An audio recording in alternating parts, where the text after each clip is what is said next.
Nekur. Svētdien pačilot, darīt kaut ko. Ar Dēli pabraukājies. Tu negribi nākt mums ejam paēst? Vispār varētu. Emīl, pagaidi. Tev prātā vispār ir laba doma tagad braukt ar Dēli satiksmē? Kāpēc? Ne, mēs taču esam uz vietas, ne? Emīl, tas nav baigi labais tonis. Jā, varbūt mēs esam uz vietas, bet te joprojām ļoti daudz cilvēku staigā apkārt. Iedomājies, tu kādam uzbrauks, savainos sevi, savainos citus. Labāk paņem viņu rokās.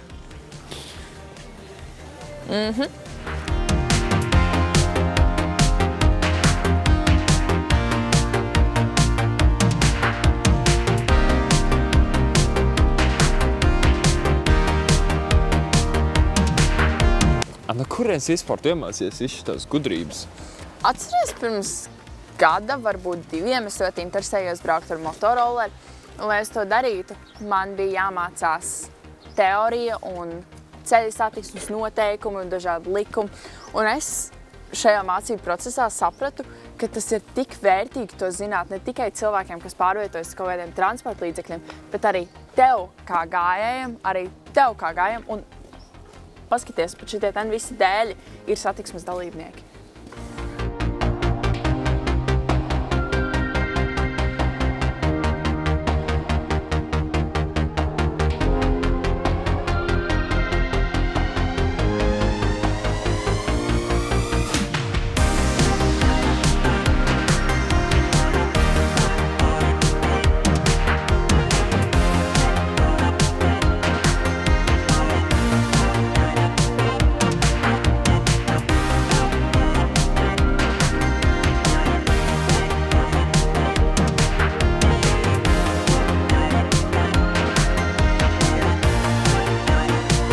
Ar satiksmes noteikumiem mēs parasti saprotam auto noteikumus, bet izrādās gājējs arī ir satiksmes dalībnieks. Kas mums kā gājējiem ir pats svarīgākais? Tieši tā kā tu saki, gājējs arī ir satiksmes dalībnieks, un tā ir tā lieta, kas būtu jāatcerās. Tiklīdz cilvēks iziet pa mājas durvīm, aizver durvis, aizslēdz, ieliek atslēgas kabatā, viss, viņš ir satiksmes dalībnieks. Līdz ar to arī uz gājēju attiecās noteikti noteikumi, viņam ir tiesības, tāpat arī gājējiem ir pienākumi. Un pats svarīgākais ir to visu zināt. Tas ir ierakstīts ceļu satiksmes noteikumos, arī ceļu satiksmes likumā. Kur var apgūt šos visus gājēju noteikumus par piedalīšanos satiksmē?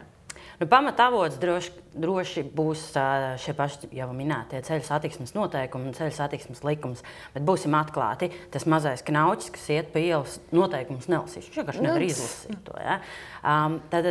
Tas pirmais informācijas avots jau ir vecāki. Viņi sniedz šo informāciju, māca, kā būtu pareizi rīkoties, kā ir pareizi iet pāri gājēji pārējai, kā pareizi izvērtēt luksuforu signālus un tā tālāk. Tā ir tā pirmā vieta, instance, no kuras bērns iegūst informāciju. Pēc tam arī skolā to māca noteikti. Ja? Jo arī skolā ir jāapgūst ceļu satiksmes noteikumi, lai droši varētu pārvietoties pa ceļu. Visbeidzot arī, tad, kad bērns jau ir daudz maz pieaudzis un var sākt lasīt šo diezgan sarežģīto likumu valodu, tad būtu vērts palasīt arī noteikumus to, kas attiecās uz gājējiem. Jo tas ir tāds ļoti maldīgs priekšstats, ka gājējiem, kas tad viņam jāzina? Man jāiet pa ietvi, viss, labi, ceļu jāšķērso pa gājēju pārēju, ja? Bet arī gājējs ir satiksmes dalībnieks, turklāt viņš ir vismazāk aizsargātais satiksmes dalībnieks.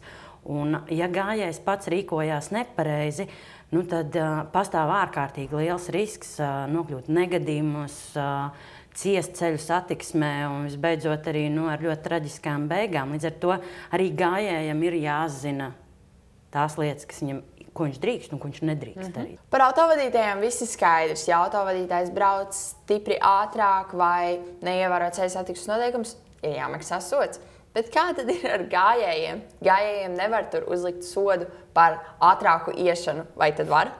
Par ātrāku iešanu noteikti sodu nevarēs uzlikt, bet arī atrodoties neatļautā vietā vai traucējot kustību, kādus aizrādījumus noteikti dabūsim. Bet gribētos teikt tā, ka gājējiem nedomājiet tik daudz par to sodu, cik par sekām, kas ir nepareizai rīcībai.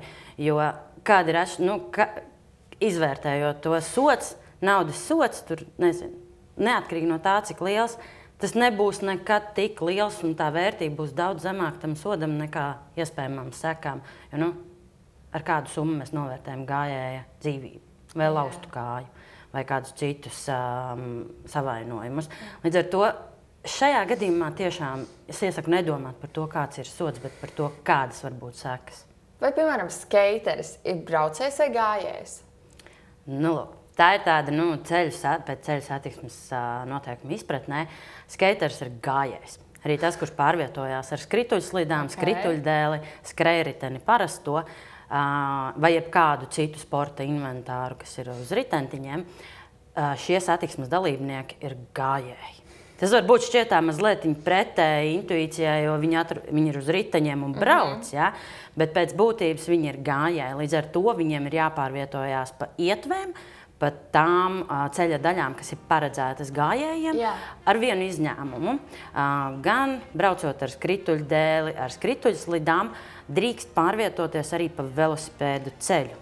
Bet te nevajag jaukt. Ļoti bieži jauc divas lietas. Ir velojosla un ir velosipēdu ceļš. Velosipēdu ceļš no satiksmes ir principā nodalīts ar zaļo zonu un ir atstats no braucamās daļas, no brauktuves.